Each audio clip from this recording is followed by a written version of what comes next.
camaraderie is weird, isn't it? It's tough to figure out. Like, how do you get everyone together? Because I have a hard time. Like, you get a group, like I do much better with like 2 or 3 people. Right. You get 12 or 14 people. I'm like, this guy's an idiot. That guy's an idiot. You think like I'm an idiot. Like, you just don't. I don't know. It's hard. That's as a coach. I don't know how you do it. I found a big difference between coaching a team with 100 guys and a dozen coaches and trying to run a university. I mean, because there's just so many people.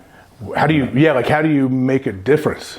It's like like a politician. Like, even if you have great intentions, good luck getting something through. Yeah. Like, how do you do that? Such a variety of thinking. But I think, to your point, whether it's Brett Favre or Aaron Rodgers, I remember listening to Mr. DeBartolo, who was from Youngstown, had all those Super Bowls at the Niners. And I don't know if you were still there when he brought a bunch of guys to our meeting room.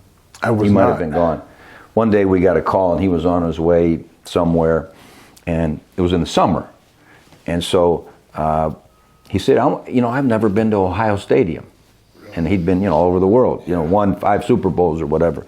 And he said, I've got a bunch of guys, we're going to a charity event or something, we're going to stop in Columbus. I'd like to see the Ohio Stadium. And I said, well, would you have 10 minutes for your guys to say hello to my team? So it was the summertime.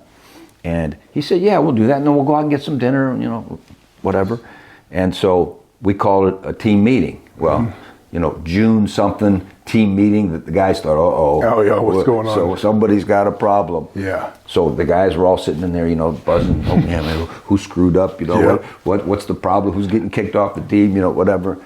And down the back steps, you can picture the team meeting room walking down, was Jerry Rice, Roger Craig, Ronnie Lott, and the receiver that caught the touchdown in the Super Bowl. Dwight Clark. Yeah, Dwight Clark. And Mr. Barlow. And so those guys got up, and those are the stars. Yeah.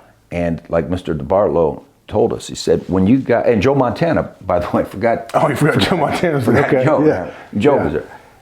And Mr. DeBartolo used to always say, if the best guys are the best teammates and they work the hardest, you got it licked. Yeah. And that gets to selecting your personnel and then intentionally making sure that there's that example of that. And but in this day and age, as people get distracted more about, well, you should get a new contract or you should get more NIL or this or that. To me, I remember talking to all my guys who were out there, whether it's Marcus or Luke or Brian Day or Alex Golish. Was Alex there with you down at USF and all those guys?